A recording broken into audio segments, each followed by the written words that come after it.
তারেক রহমান কাজ করবে, কারণ রক্ত যার বেশি ঝরে জমিন তার হয়ে যায়।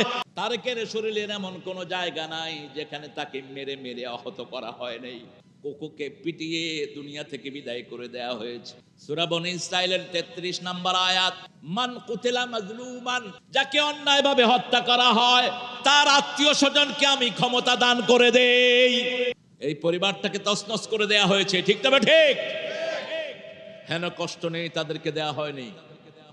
আমরা তাদের জন্য দোয়া করছি, জিয়াউর রহমানের কবরকে আল্লাহ তুমি জান্নাতুল ফেরদাউস বানাও।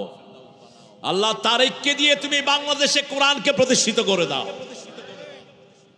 তারেকের যত সৈনিক আছে আল্লাহ সবাইকে তুমি কোরআনের জন্য কবুল করো। বিগত 17টা বছর সবচেয়ে বেশি মামলা খেয়েছে কারা? কারা? কয়টা ছিল মামলা? 226টা ছিল মামলা।